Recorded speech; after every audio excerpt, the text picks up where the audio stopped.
BRS నేతల మాటల యుద్ధంతో Telangana assembly హీటెక్కింది. అధికార ప్రతిపక్ష పార్టీ సభ్యుల మధ్య డైలాగ్ వార్ తారాస్థాయికి చేరింది. ఇరు వర్గాల మధ్య మాటల తూటాలు పేలడంతో అసెంబ్లీలో గందరగోళం నెలకొంది. బీఆర్ఎస్ ఎమ్మెల్యే జగదీష్ రెడ్డి మాట్లాడుతూ గవర్నర్ ప్రసంగం చాట్ జీపీటీ ఏఐ వాడి తయారు చేశారని ఆరోపించారు. జగదీష్ రెడ్డి వ్యాఖ్యలపై అధికార పార్టీ సభ్యులు ఆగ్రహం వ్యక్తం చేశారు. క్రమంలో సభా నిబంధనల ప్రకారం నడుచుకోవాలని జగదీష్ రెడ్డికి స్పీకర్ సూచించారు. దీనికి జగదీష్ రెడ్డి మాట్లాడుతూ ఈ సభ మనందరిదని, ఇక్కడ అందరికీ సమాన హక్కు ఉంటుందని తెలిపారు. అంతే తప్ప అసెంబ్లీ అనేది కాంగ్రెస్ పార్టీ ఒక్కరిదే కాదు అన్న ఆయన మా అందరి తరపున పెద్ద మనిషిగా స్పీకర్ కూర్చున్నారని, ఈ సభ మీ సొంతం కాదని అన్నారు. ఈ క్రమంలో స్పీకర్పై మంత్రి జగదీష్ రెడ్డి వ్యాఖ్యలపై కాంగ్రెస్ సభ్యులు తీవ్రంగా మండిపడ్డారు. దళిత స్పీకర్ను జగదీష్ రెడ్డి అవమానించారని, ఆయన మాట్లాడడానికి చెప్పాలని మంత్రి శ్రీధర్ బాబు డిమాండ్ చేశారు. దీంతో సభలో తీవ్ర గందరగోళం నెలకొనడంతో సభను కాసేపు వాయిదా వేశారు. తిరుమల పుణ్యక్షేత్రంలో నిర్మాణాలపై ఆంధ్రప్రదేశ్ హైకోర్టు కీలక వ్యాఖ్యలు చేసింది. తిరుమల కొండ మీద నిబంధనలకు విరుద్ధంగా నిర్మించే ముఠాలపై చర్యలు తీసుకోవాలని కోరుతూ దాఖలైన పిటిషన్ విచారణ సందర్భంగా హైకోర్టు అలాంటి నిర్మాణాల విషయంలో జాగ్రత్తగా వ్యవహరించాలని టీటీడీకి సూచించింది.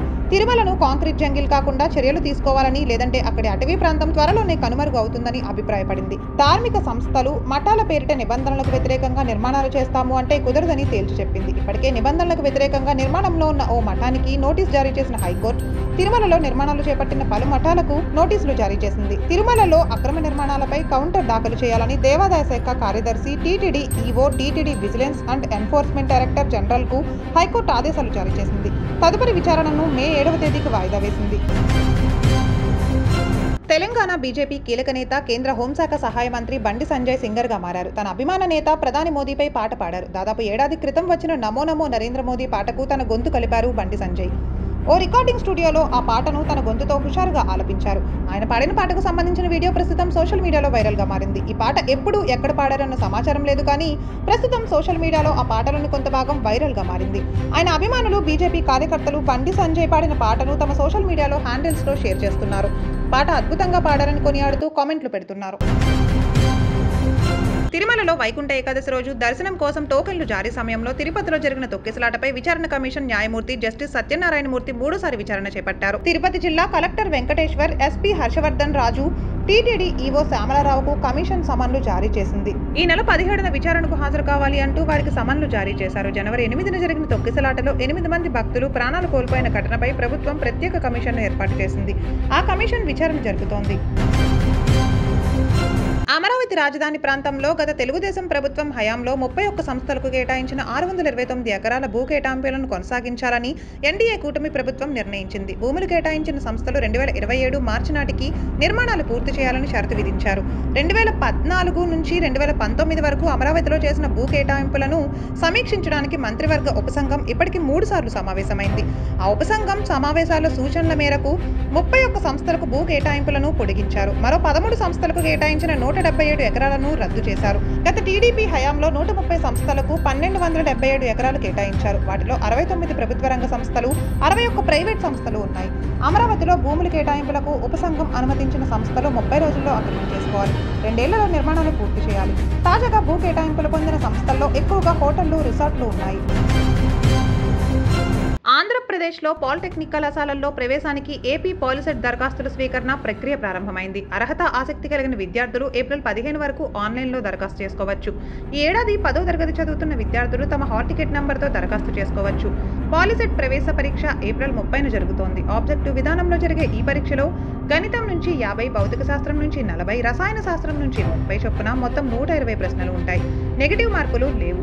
ఓసీ, బీసీ అభ్యర్థులకు పరీక్ష ఫీజు 400, ఎస్సీ, ఎస్టీ అభ్యర్థులు ₹100 పరీక్ష ఫీజుగా చెల్లించాలి.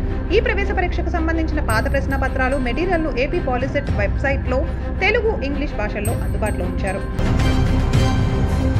అశ్లీల నృత్యాలను అడ్డుకున్న మహిళా ఎస్ఐపై తాగుబోతులు దాడి చేసిన ఘటన విజయనగరం జిల్లా వేపాడ మండలం గుడివాడ గ్రామంలో చోటు చేసుకుంది. పోలీసులు తెలిపిన వివరాల ప్రకారం గుడివాడ గ్రామంలో వేణుగోపాల స్వామి ఉత్సవాలు జరుగుతున్నాయి. అందులో భాగంగా ఏర్పాటు చేసిన డాన్స్ బేబీ డాన్స్ కార్యక్రమంలో అశ్లీల నృత్యాలు ప్రదర్శించారు. అక్కడి విధుల్లో ఉన్న వల్లంపూడి ఎస్ఐబి దేవి కార్యక్రమాన్ని అడ్డుకోవడానికి ప్రయత్నించారు. దాంతో ఆమెపై మధ్యలో ఉన్న కొందరు యువకులు దాడికి పాల్పడ్డారు. ఎస్ఐ దేవి సమీపంలోని ఓ ఇంట్లో తలదాచుకుంటే అక్కడికి వెళ్లి హడావిడి చేశారు. మహిళా ఎస్ఐ ఫిర్యాదు మేరకు పోలీసులు రంగంలోకి దిగారు. 9 మందిని అదుపులోకి తీసుకున్నారు. ఉత్తరప్రదేశ్లోని ఐఐటి కాన్పూర్లో ఒక విద్యార్థినిని లైంగికంగా వేధించిన ఆరోపణలు ఎదుర్కొంటున్న కాన్పూర్ ఏసీపీ మోహిసిస్ ఖాన్ను ఎట్టకేలకు సస్పెండ్ చేశారు. 3 నెలల క్రితం కేసు నమోదు చేసినప్పటికీ ఇప్పటి వరకు అతనిపై ఏ చర్య లేకపోవడం గమనార్హం. బాధిత విద్యార్థిని 2024 డిసెంబర్ 12న కళ్యాణ్పూర్ పిఎస్లో ఫిర్యాదు చేసింది. ఈ మేరకు ఎఫ్ఐఆర్ కూడా నమోదైంది. దాన్ని రద్దు చేయాలని, తనను అరెస్ట్ చేయకుండా స్టే ఇవ్వాలని కోరుతూ మొహిసిస్ ఖాన్ డిసెంబర్ 16న అలహాబాద్ హైకోర్టులో పిటిషన్ వేశాడు. కేసు విచారణను ఈ నెల 20కి వాయిదా వేసిన హైకోర్టు మొహసిన్ ఖాన్ను అరెస్ట్ చేయకుండా స్టే ఇచ్చింది. నిందితుడి మీద విచారణ జరపాలా వద్దా అనే విషయాన్ని తదుపరి వాయిదాలో నిర్ణయిస్తుంది. పశ్చిమ బెంగాల్లోని ప్రముఖ విద్యా సంస్థ శాంతినికేతన్ ఆవరణలోని సోనాఝురీ హాట్లో రేపు హోలీ పండుగ జరపకూడదు అంటూ మమతా బెనర్జీ ప్రభుత్వం నిషేధం విధించింది.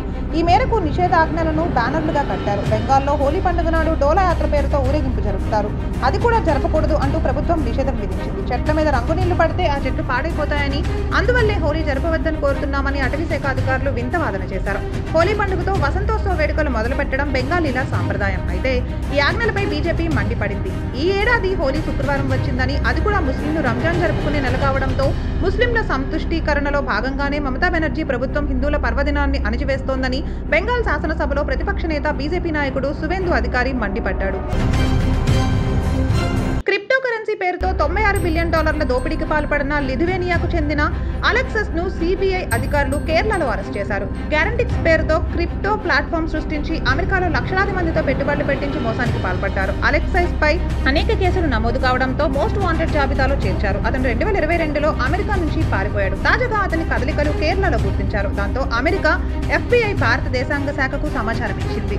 నిఘా వర్గాల సమాచారంతో రంగంలోకి దిగిన సిబిఐ కేరళ పోలీసుల సహకారంతో అలెక్సైస్ ను తిరువనంతపురంలో అరెస్ట్ చేసింది. వేరే దేశానికి పారిపోయే ప్రయత్నంలో ఉండగా అలెక్సైస్ ను సిబిఐ అధికారులు పట్టుకున్నారు.